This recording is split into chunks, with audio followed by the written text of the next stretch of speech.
1 João 2, versículo 1 e 2. Carta do apóstolo João, que diz assim: Meus filhinhos, estas coisas vos escrevo para que não pequeis. E, se alguém pecar, temos um advogado para com o Pai, Jesus Cristo, o justo. E ele é a propiciação pelos nossos pecados, e não somente pelos nossos, mas também pelos de todo o mundo. Amém? Senhor, te louvamos por essa leitura, te louvamos pelo privilégio que o Senhor nos dá de estar aqui mais uma vez nessa manhã, para aprender um pouco mais da tua palavra, Senhor. Obrigado pela liberdade que temos, obrigado por tudo que o Senhor tem feito em nossas vidas. Fica conosco, Senhor, fala ao nosso coração. Precisamos ouvir a tua voz e não a voz do homem. Em nome de Jesus. Amém. Os irmãos podem sentar-se. Se puderem, desliguem o celular e se liguem com Deus. Amém? Amados, na última aula, semana passada, o tema foi pecado, confissão e perdão. Enfatizamos ali de maneira bem contundente que o pecado ele é universal, que a confissão ela é fundamental para se receber o perdão e que o perdão ele é uma promessa de Deus aos que verdadeiramente se arrependem. Agora João vai revelar, nos versículos que acabamos de ler, o propósito de ter escrito o que escreveu, né? E o propósito é encorajar os crentes a não pecarem. Isso porque muitos deviam estar entendendo errado o que João havia escrito 3 versículos antes do capítulo 2. Em todo ensinamento e pregação, nós podemos ser mal interpretados. Há pessoas que escutam A e entendem B, né? E com certeza devia estar acontecendo isso na época de João também. Versículo 8 e 10 do capítulo 1, João tinha dito: se dissermos que não temos pecado, enganamo-nos a nós mesmos e não há verdade em nós. Se dissermos que não pecamos, fazemo-lo mentiroso e a sua palavra não está em nós. Provavelmente alguém devia estar pensando que João estava incentivando o povo a pecar. Provavelmente. Como se João estivesse dizendo o seguinte: olha, não se preocupe nem um pouquinho com o pecado. Se você cair, se você meter o pé na jaca, uma linguagem bem popular, é só você confessar e crer no perdão. É simples. Afinal de contas, Jesus Cristo é fiel e justo para nos perdoar os pecados e nos purificar de toda injustiça. Alguns deviam estar banalizando o pecado e entendendo, talvez interpretando que João tivesse fazendo essa afirmação, incentivando o povo ao pecado, que basta pecar, é só confessar, se arrepender e depois está perdoado. Longe disso, tanto é que ele já começa o capítulo 2, versículo 1, dizendo o seguinte: meus filhinhos, estas coisas vos escrevo para quê? Para que pequeis? Não, para que não pequeis. Por quê? Porque o pecado, nós sabemos, ele é terrível, maligno. O pecado, ele é destrutivo, enganador. Ele promete alegria e só dá tristeza. Promete alívio imediato, mas produz frustração duradoura no coração do ser humano. Promete uma solução momentânea, mas produz angústia. E muito mais que angústia, produz desespero naquele que peca. Então, essa carta ela está impregnada de ódio, de horror, temor, impregnada de repúdio ao pecado. Por exemplo, 1 João 3,4, nós vamos estudar melhor mais à frente. João diz: qualquer que pratica o pecado também transgride a lei, porque o pecado é a transgressão da lei. 1 João 3, 6 a 9, olha que João diz: qualquer que permanece nele não pratica o pecado, Qualquer que permanece em pecado não viu nem conheceu. Filhinhos, ninguém vos engane. Quem pratica a justiça é justo, assim como ele é justo. Quem pratica o pecado é do diabo, porque o diabo peca desde o princípio. Para isso o Filho de Deus se manifestou, para desfazer as obras do diabo. Qualquer que é nascido de Deus não permanece em pecado, porque a sua semente permanece nele e não pode pecar, porque é nascido de Deus. Parece contraditório, né, o que vimos na última aula. Parece contraditório. No capítulo 1, versículo 8 e 10, João diz claramente que se dissermos que não temos pecado, enganamos-nos a nós mesmos, chamamos Deus de mentiroso e a sua palavra não está em nós. Lembra do que falamos na semana passada? Aquele que diz que não tem pecado comete 3 pecados. Primeiro pecado, o auto-engano. Segundo, chamar Deus de mentiroso. E terceiro, se distanciar da palavra. Agora, no capítulo 3, que nós vamos analisar melhor mais à frente, João diz que quem permanece em Cristo não pratica o pecado. E quem pratica o pecado é do diabo. Será que João era bipolar? Será que ele era um contraditório? Estaria aqui se contradizendo? É claro que não, amados. É claro que não. Na verdade, João combate nessa carta 2 erros distintos da época dele e que até hoje acontece. 2 erros. No capítulo 1, ele está combatendo aqueles que são cegos para o pecado, aqueles que negam a sua universalidade.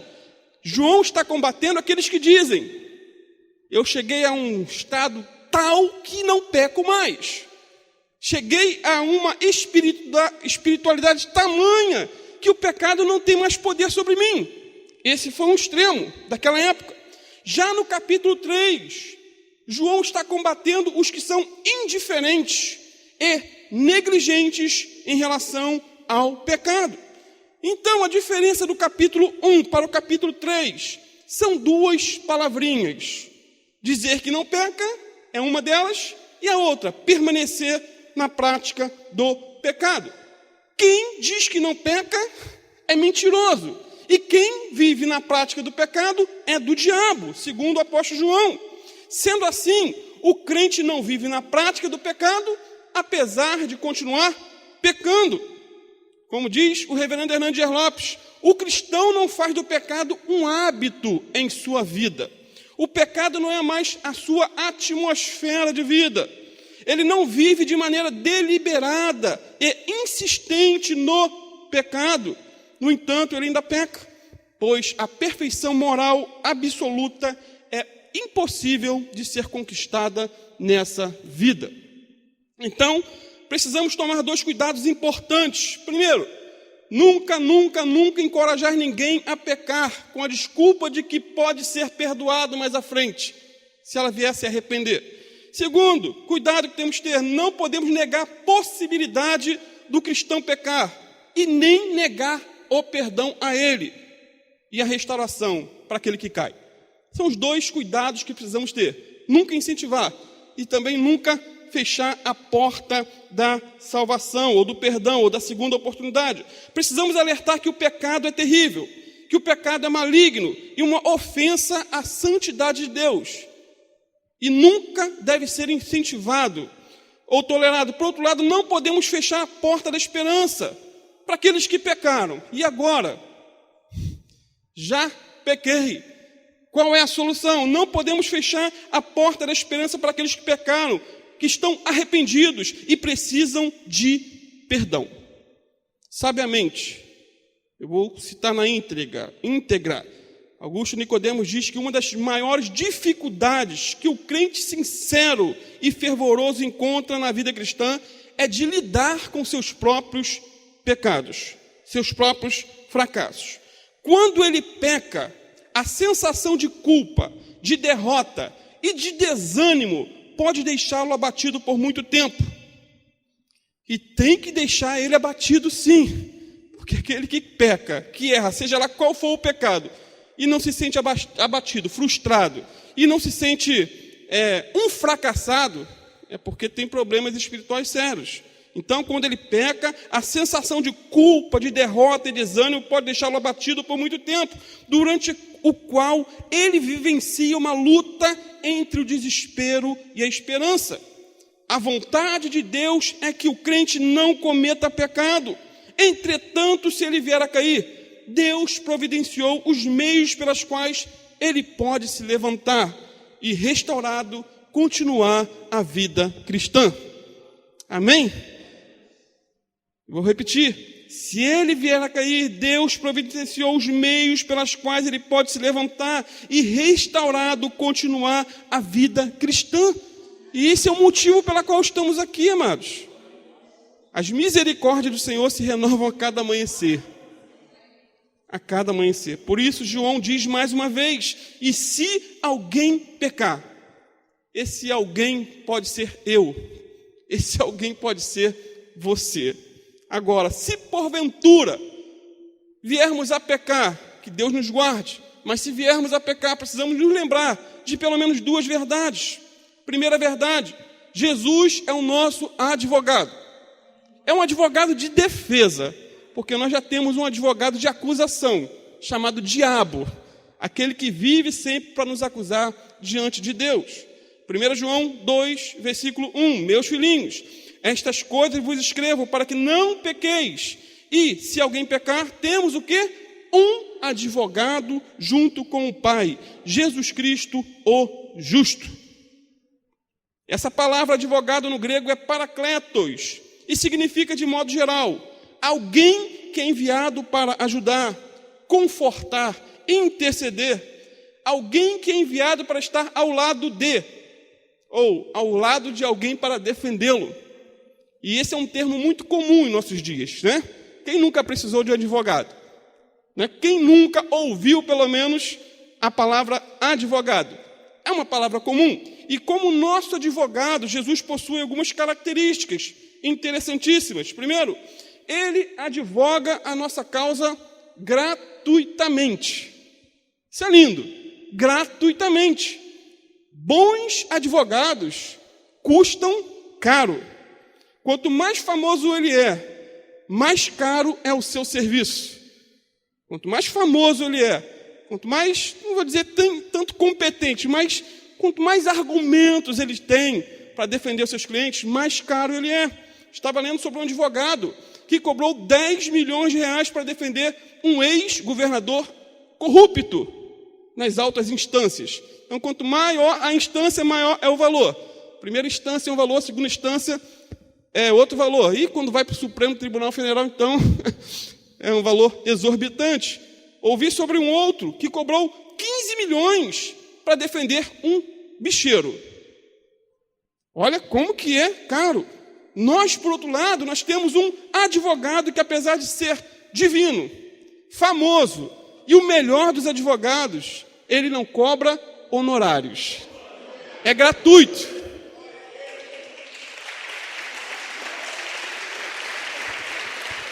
Glória a Deus. E, além de advogar gratuitamente, ele ainda pagou a nossa conta. Ou seja, ele advoga gratuitamente a nossa causa, ainda pagou a nossa conta. No alto da cruz ele proclamou: está consumado, lembra? Ou seja, está pago, está quitado. Não há mais débito. A salvação foi de graça para nós, sabemos disso. Mas custou um alto preço para Deus. Custou o sangue do seu Filho bendito. Jesus suportou a vergonha da cruz para nos salvar gratuitamente. Hebreus 12, versículo 2. Olhando para Jesus, autor e consumador da fé, o qual, pelo gozo que lhe estava proposto, suportou a cruz, desprezando a afronta, e assentou-se à destra do trono de Deus, e vive para interceder por nós. Graças a Deus por isso. Então, Jesus suportou o escárnio, Jesus suportou as cusparadas no rosto, a humilhação, para ser o quê? O nosso advogado. Ele foi esbordoado, ele foi cuspido, ele foi pregado na cruz. Para quê? Para ser o nosso representante e substituto legal. porque quem deveria ter morrido na cruz seria eu e você, mas ele morreu em nosso lugar, ele morreu a nossa morte, ele ressuscitou e está à direita de Deus, e brevemente voltará para nos buscar. Segundo, Jesus, como nosso advogado, está sempre disponível. Isso também é lindo. Jesus, como nosso advogado, está sempre disponível. Aqui na terra, quanto melhor for o advogado, menos tempo ele tem para seus clientes. Menos tempo. Quanto mais importante ele for, mais cheia é a sua agenda. Mas a agenda de Jesus nunca está cheia. E graças a Deus por isso. Mesmo sendo Deus, ele sempre está disponível a um bate-papo, a uma conversa. Até porque podemos falar com ele, seja em casa, seja no trabalho, seja na escola, seja num leito de hospital. Você pode ter uma audiência com ele, gratuitamente. A linha de Jesus nunca está ocupada. Ele está, como diz a palavra, à direita do Pai e vive a interceder por nós. Romanos 8, 33 e 34, na Nova Versão Transformadora diz assim: quem se atreve a acusar os escolhidos de Deus? Ninguém, pois o próprio Deus nos declara justos diante dele. Quem nos condenará então? Ninguém, pois Cristo Jesus morreu e ressuscitou e está sentado no lugar de honra à direita de Deus, intercedendo por nós. No céu temos um intercessor junto ao Pai. Na terra temos o Espírito Santo que intercede por nós também junto a Cristo. Terceiro, Jesus como nosso advogado, ele é justo. É um advogado justo. 1 João 2:1, parte B. Temos um advogado para com o Pai, Jesus Cristo, o justo. Aqui na terra, muitos advogados, por esperteza, pela ganância do lucro, eles burlam as leis, corrompem tribunais, torcem a justiça e muitas vezes assaltam até os direitos dos inocentes. Sabemos disso. Muitos advogados mentem descaradamente em defesa dos seus clientes. Mesmo sabendo que eles são culpados, eles afirmam sua inocência. Por incrível que pareça, alguns advogados trabalhistas chegam ao ponto de roubar seus próprios clientes. Isso acontece bastante no mundo jurídico. E eu sei particularmente de casos assim, de advogados que roubam seus próprios clientes. Como acontece esse roubo? Em posse de uma procuração, o advogado recebe poderes para atuar em nome do cliente. Só que muitos desses advogados, quando ganham a causa, já que ele fala em nome do cliente, quando ele ganha a causa, o dinheiro vai para a conta dele, em vez de repassar a parte do cliente, que seria os 70%, ele ficar com 30%, ele fica com todo o montante, com 100%. E o cliente nunca, às vezes, não sabe, não descobre, a não ser que o denuncie. Isso é roubo, apropriação indébita, mas Jesus é um advogado justo, é um advogado fiel. E essa expressão, o justo, revela aí o caráter perfeito de Jesus. Ele é um advogado que não mente. Sua defesa é baseada na plena justiça e em concordância com a lei de Deus. Como advogado, Jesus não mente, dizendo que somos inocentes, pois não somos inocentes. Pelo contrário, ele aponta o nosso pecado. Ele nos chama ao arrependimento e apresenta o que é a sua obra vicária, a sua expiação na cruz como base para a nossa absolvição. Porque ele sofreu em nosso lugar. Até porque no tribunal de Deus não existe réu primário, bons antecedentes, pena comutada. Não, todos pecaram, todos são transgressores e destruídos estão da glória de Deus. Êxodo 34, 7 diz que Deus não inocenta o culpado. Ezequiel 18, 4 diz que a alma que pecar, essa morrerá. Nós somos culpados, porque pecamos. A lei, ela nos condena. A lei não veio para salvar ninguém. A lei só veio para revelar o pecado. É como um prumo numa parede, né? Aquele prumo na parede não conserta a parede, só revela aí a irregularidade da parede. Mas Jesus não veio para torcer a lei, mas para cumpri-la. Ele não veio para encontrar brechas na lei para nos inocentar, mas para cumprir as exigências da lei e nos livrar da condenação do pecado. Ele se colocou sob a lei. Ele viveu em obediência à lei. Ele foi o justo que morreu pelos injustos. 1 Pedro 3,18, pois Cristo também sofreu por nossos pecados, de uma vez por todas, embora nunca tenha pecado, morreu pelos pecadores, a fim de conduzi-los a Deus. Sendo então justo, Jesus pode comparecer diante de Deus e nos defender. Sendo assim, somente por meio de um Salvador justo e perfeito, poderíamos ser purificados de todo pecado e de toda a injustiça.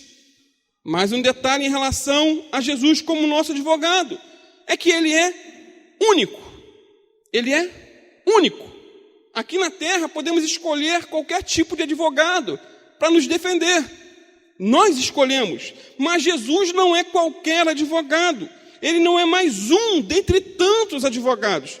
Ele é o único advogado que temos junto ao Pai. Só Ele e mais ninguém pode pleitear a nossa causa junto ao trono da glória. 1 Timóteo 2,5 diz que há um só Deus e um só mediador entre Deus e os homens, Jesus Cristo, o justo. Em João 14,6, Jesus disse que Ele era o caminho, a verdade e a vida, e que ninguém iria ao Pai a não ser por Ele. Atos 4,12 diz que em nenhum outro há salvação, porque debaixo dos céus nenhum outro nome há dado entre os homens pela qual importa que sejamos salvos. Enfim, não podemos confiar em nossos méritos, não podemos confiar em nossas obras, nas nossas penitências, não podemos recorrer nem a Pedro, nem a Maria, ou nenhum outro santo intercessor. Só Jesus é o nosso único advogado. Ele é o titular da ação, ou então não é o nosso advogado. Ele é único. Por fim, Jesus é o advogado das causas perdidas. Ele nunca perdeu uma causa. Ele nunca sofreu uma derrota. Para ele, não há vidas irrecuperáveis. Se você se acha, talvez, irrecuperável, não tem jeito, ele é especialista em causas perdidas. Amém? Ele pode salvar totalmente aqueles que se chegam a ele. A primeira verdade, então, foi que Jesus é o nosso advogado. A segunda verdade que precisamos nos lembrar, se porventura viermos a pecar, é o que está escrito em 1 João 2, parte A. Ele é a propiciação pelos nossos pecados. A palavra advogado é bem comum nos nossos dias, mas a palavra propiciação não é um termo comum, né? Não é do nosso dia a dia. É uma palavra que se remete lá ao Antigo Testamento e ao Novo Testamento, que cita algumas vezes. E essa palavra propiciação significa basicamente sacrifício expiatório. Tem até uma versão que diz assim: e ele é o sacrifício expiatório pelos nossos pecados. E 3 episódios do Antigo Testamento ilustram esse fato, em relação a Jesus ser o sacrifício pelo pecado. Em Gênesis 3, vemos a queda do primeiro casal, Adão e Eva. Eles desobedeceram a uma ordem direta de Deus. Depois do pecado, eles se envergonharam. Lembra do fato? Todo mundo conhece. Se envergonharam e, por causa da nudez, sentiram culpa pelo pecado. E ali eles se taparam com folhas de figueira. As consciências dos dois foram despertadas por causa do pecado. Consciência é algo interessante na Bíblia. Deus nos deu um juiz. Esse juiz chama-se consciência. Esse juiz nos acusa quando fazemos algo de errado. Esse juiz aprova quando fazemos algo de correto. É interessante o que um índio americano, certa feita, fez uma comparação. Ele comparou a consciência à ponta de uma flecha dentro do seu coração. Imagine uma flecha dentro do coração. Dizia ele: se faço o que é errado, ela vira e me machuca até que eu faça o que é certo. Porém, se persiste em fazer o que é errado, ela continua virando, e suas pontas se desgastam, de modo que ela deixa de machucar. Essa ilustração é perfeita. Perfeita. Quando a pessoa chega a esse ponto, é porque a sua consciência está cauterizada. Ela faz o errado e não mais o acusa. O errado virou certo para ela. Voltando aqui para o primeiro casal, Gênesis 3:7 diz que foram abertos os olhos de ambos e conheceram que estavam nus e coseram folhas de figueira e fizeram para si aventais. Mais à frente nós vemos que o Senhor os cobre com peles de animais. E interessante que o texto em si não diz que foi um sacrifício expiatório o fato de Deus ter matado animais para cobrir a nudez do primeiro casal. Não diz que foi um sacrifício expiatório, mas analisando essa história numa perspectiva espiritual, não tem como negar que o Senhor estava fazendo provisão para salvar um homem. É uma ilustração do futuro. Foi preciso que animais inocentes morressem para que o homem e a mulher voltassem a ter comunhão com Deus. Esse é um retrato daquilo que Jesus Cristo fez por nós, pecadores, na cruz, quando morreu por um mundo perdido. Veja que interessante. Gênesis 3, encontramos um animal inocente morrendo por um casal culpado. Já em Apocalipse 5, versículos 6 e 9, encontramos um cordeiro, também inocente, que havia sido morto, mas que com seu sangue comprou para Deus homens de toda a tribo, língua, povo e nação. Isso é sacrifício expiatório ou propiciação. O segundo episódio que explica bem o termo propiciação é Êxodo 12, quando foi estabelecida a Páscoa. Interessantíssimo. Esse seria o último juízo de Deus sobre o Egito. Tenho certeza que você já leu esse episódio também. Se não leu, leia de novo. Cada família israelita tinha que tomar para si o quê? Um cordeiro. E esse cordeiro tinha que ter algumas características. Tinha que ser sem defeito algum. Tinha que ser totalmente perfeito, imaculado. Depois o matariam e usariam seu sangue para passar nos umbrais e nas vergas das portas. À meia-noite, diz a palavra, o Senhor passaria por toda a terra do Egito e mataria todos os primogênitos das casas que não tinham a marca do sangue. É o que está lá em Êxodo 12, versículo 12, 13 e 23, que eu estarei lendo. Diz assim o Senhor: e eu passarei pela terra do Egito esta noite e ferirei todo o primogênito da terra do Egito, desde os homens até os animais, e em todos os seus deuses do Egito farei juízos. Eu, o Senhor, falei, e aquele sangue vos será por sinal nas casas em que estiverdes. Vendo eu o sangue, passarei por cima de vós, e não haverá entre vós praga de mortandade, quando eu ferir a terra do Egito, porque o Senhor passará para ferir os egípcios. Porém, quando vir o sangue na verga da porta e em ambas as ombreiras, o Senhor passará por aquela porta e não deixará o destruidor entrar em vossas casas para vos ferir. E finalmente, amados, o dia fatídico chegou. Deus havia dado todos os detalhes para o povo de Israel, o que fazer para que eles não tivessem a perda de um filho primogênito. E o dia chegou. Êxodo 12, 26 diz, e aconteceu à meia-noite que o Senhor feriu a todos os primogênitos na terra do Egito, desde o primogênito de Faraó, que se assentava em seu trono, até ao primogênito do cativo, que estava no cárcere, e todos os primogênitos dos animais.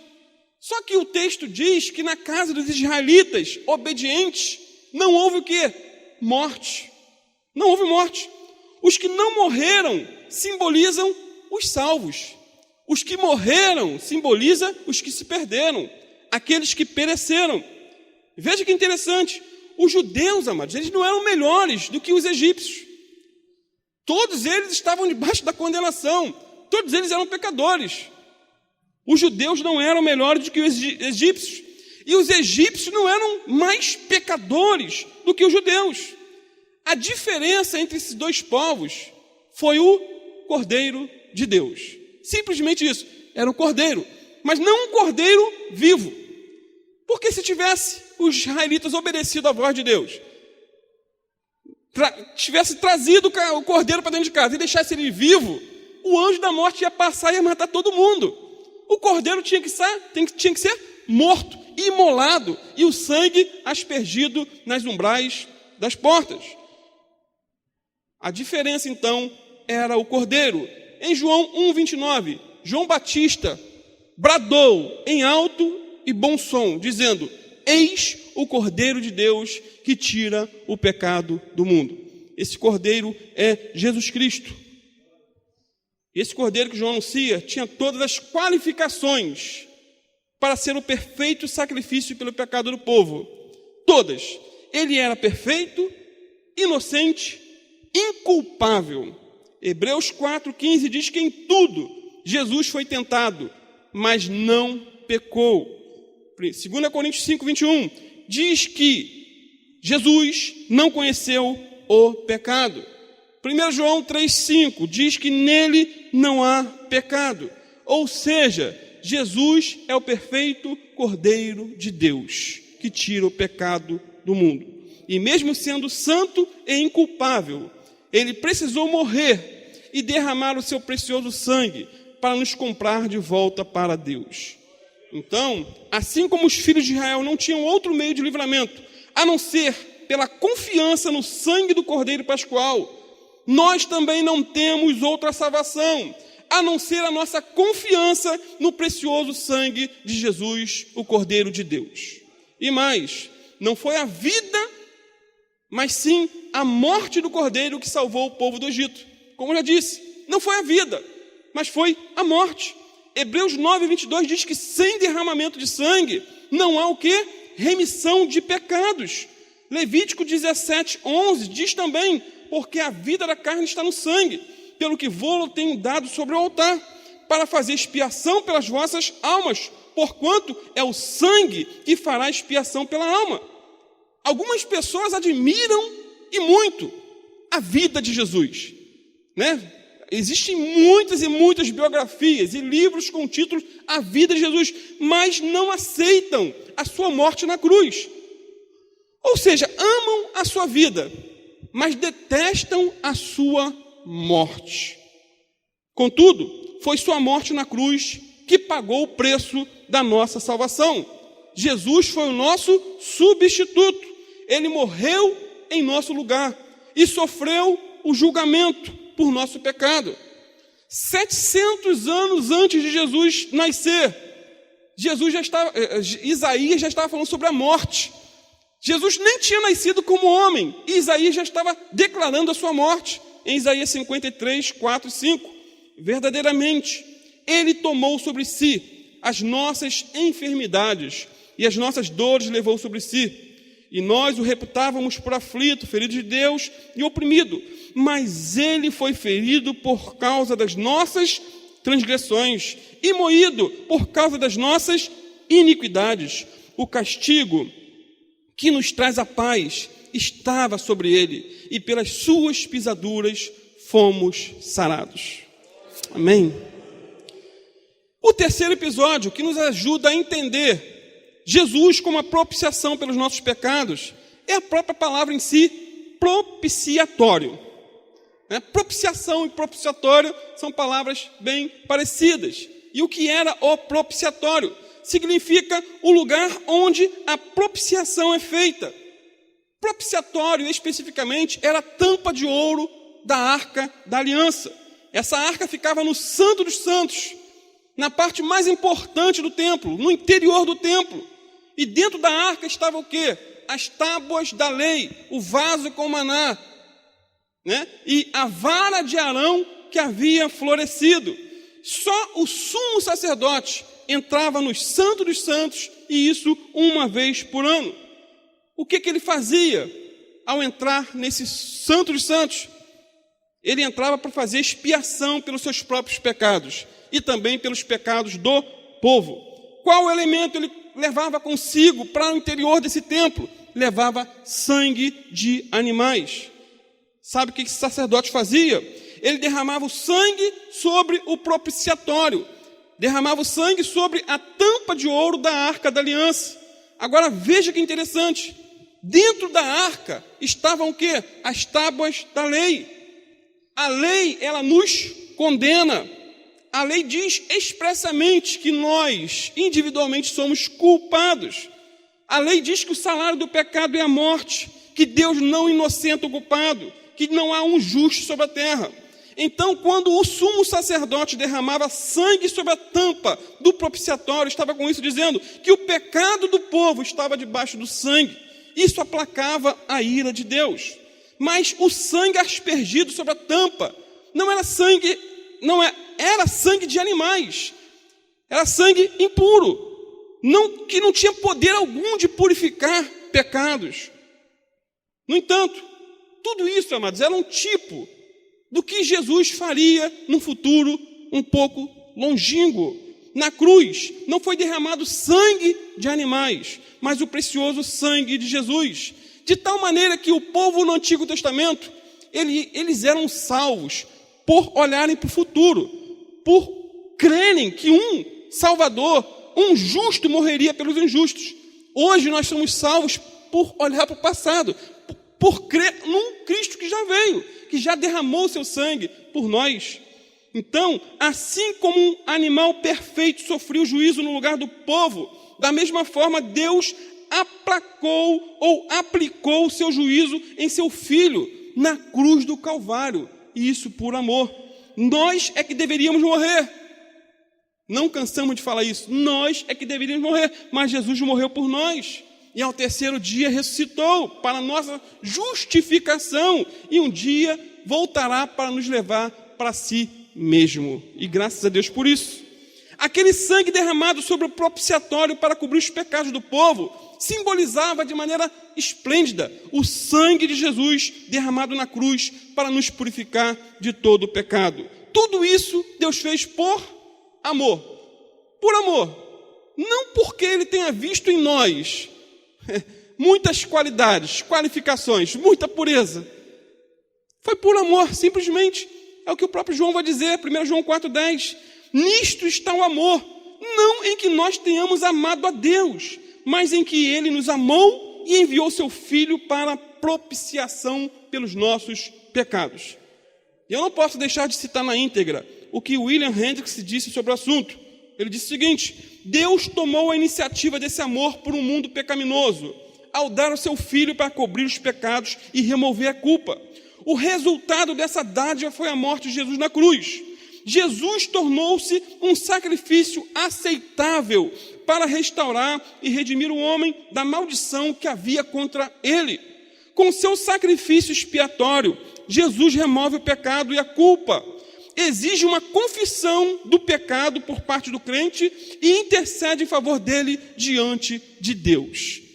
Então, Deus nos amou, mas tem uma responsabilidade que eu e você temos que tomar, que é fugir ao máximo do pecado. E se porventura pecar, temos que estar confessando, nos arrependendo e buscando o perdão de Deus. Concluindo, finalmente, João diz que Jesus é a propiciação não somente pelos nossos pecados, mas também pelos pecados de todo o mundo. Não é isso que está aí? Na parte B do versículo 2, ele é a propiciação pelos nossos pecados, não somente pelos nossos, mas pelos de todo o mundo. Isso não quer dizer que todos os pecados serão automaticamente perdoados por causa da propiciação ou expiação de Cristo. Significa sim que um perdão universal, ele é oferecido a todos. Significa também que o sacrifício de Jesus na cruz torna possível a salvação de qualquer pessoa que se arrependa e creia no Evangelho. Até porque existe aí uma linha doutrinária, teológica, chamada de universalismo, que de vez em quando eu comento sobre isso. É uma heresia gritante, com muitos adeptos, né, em nossos dias. Pouco tempo, acho que um ano atrás, eu citei sobre um pastor que ele chegou a essa conclusão lendo a Bíblia e com certeza influenciado por alguém. É porque ninguém inventa a roda. Toda heresia ela ou é soprada pelos demônios ou ela é aprendida através de uma literatura, de uma pregação. e esse pastor diz ter ouvido que Deus, no final, vai salvar todos. Ia salvar todos, inclusive o diabo. Não ia ter condenação alguma. E olha que ele era ortodoxo, era uma pessoa que pregava a palavra, e depois começou a entrar nessa heresia. Outras pessoas, membros da igreja, outros pastores auxiliares, o alertaram, falando para ele, não entra para esse caminho, olha outros versículos que falam o contrário, mas ele não aceitou. E até hoje ele está vivo, e ele é pastor de uma igreja inclusiva, para gays, lésbicas, transvestis, homossexuais e assim por diante. E um grupo bem pequenininho, que ele acha que independente se eles estão naquela prática, eles vão ser salvos, porque Deus vai salvar todos, segundo eles. E eles usam esse versículo, na parte B do versículo 2, que Jesus é a propiciação pelos nossos pecados, e não somente nossos, mas pelos de todo o mundo. Então, o universalismo ensina que no final de tudo, todos serão salvos. Sejam crentes, sejam ímpios, justos e injustos, os que creem e os que não creem. Eles ensinam isso. William Barclay, universalista declarado, diz que seria ousado o homem que quisesse pôr limites à graça e ao amor de Deus, ou à eficácia da obra e o sacrifício de Cristo na cruz. Verdadeiramente, olha o que ele diz, o amor de Deus excede em sua amplitude as medidas da mente humana. E no próprio Novo Testamento há evidências de uma salvação cujos alcances são tão vastos como o mundo. Nas entrelinhas, o que ele quer dizer? Que a morte de Cristo na cruz abrange a todos e que todos vão ser salvos. Uma heresia gritante. E ele falou o quê? Seria ousado o homem que quisesse pôr limites à graça de Deus. Então ele está chamando Jesus de ousado. Porque quem pôs limites à salvação do ser humano não sou eu, mas o próprio Jesus, os apóstolos, a Bíblia de um modo geral. A Bíblia não ensina isso no contexto geral. A abrangência da morte de Cristo é universal, mas a sua eficácia é somente para os que creem. Não é isso? Jesus morreu por todos, mas não são todos que serão salvos. Isso é tão claro na Bíblia. Existe diferença entre justo e ímpio. Não é isso? Malaquias 3. O fato de Jesus ter morrido pelo mundo não significa que o mundo inteiro vai ser salvo em consequência disso. João 3,16 simplesmente joga por terra essa tese. Porque Deus amou o mundo de tal maneira que deu o seu Filho unigênito. E os universalistas param só aí. Deus amou o mundo de tal maneira que deu. E o próprio William Barclay só cita esse versículo para provar a sua tese. Mas qual é a conclusão? Qual é o cumprimento? Para que todo aquele que nele crer não pereça, mas tenha vida eterna. Ou seja, quem não crê vai perecer, vai para o inferno. É tão simples isso na Bíblia. Então, a salvação é para todo aquele que nele crê. Jesus não era universalista. Nem Paulo. A Bíblia diz que, lá em Atos 17:30, que Deus chama todos, espera que todos venham se arrepender. Jesus não era universalista. Marcos 16:15 e 16. Olha o que Jesus disse. Ide por todo mundo, pregai o evangelho a toda criatura. Quem crê é condicional e for batizado será salvo, mas quem não crê será condenado. Talvez não é nenhuma novidade isso para vocês, né? Todos aqui entendem assim, mas existem muitos cabeças de minhoca que escutam alguma heresia dessas aí e levam para frente. Então Jesus morreu por todas as pessoas que creem nele e que vêm de todas as nações, tribos, povos e línguas. Jesus morreu por mim, Jesus morreu por você, e você precisa crer. A tua parte é crer, a parte de Deus já foi feita. Ele enviou seu Filho Jesus como propiciação pelos nossos pecados. Amém? Ficou alguma dúvida, amados, com relação ao universalismo, com relação ao pecado? Vamos ficar de pé então, vamos orar? Senhor, te damos graças, Pai, por mais essa oportunidade, pela riqueza, Senhor, que é a tua palavra. A riqueza de detalhes. A tua palavra, ela não nos confunde. A tua palavra, ela não nos engana, Pai. A não ser quando o homem já tem predeterminado em seu coração procurar alguma prova, algum texto para apoiar aquilo que ele acredita, Senhor. Mas quando ele vai de coração sincero para a tua palavra, quando ele pede a Ti, Senhor, para guardá-lo de todo erro, de todo engano, eu tenho certeza absoluta que o Senhor guarda essa pessoa. Pai, guarda-nos, Senhor, dos erros. Guarda-nos, Senhor, das doutrinas erradas. Guarda-nos, Senhor, de sermos complacentes com o pecado, Pai. E, por outro lado, guarda-nos de sermos tão duros com aqueles que pecaram, que precisam se arrepender, que precisam buscar o perdão, precisam ter uma palavra de que ainda não chegou o fim. Senhor, que o Senhor venha nos dar essa moderação, Pai, esse equilíbrio, para que não venhamos jogar ninguém fora, porque senão estaríamos jogando a nós mesmos, Senhor, que constantemente, não só em práticas, mas muitas vezes, Senhor, e mais do que tudo, no nosso pensar, Pai. Quantos pensamentos, Senhor, sujos nós temos.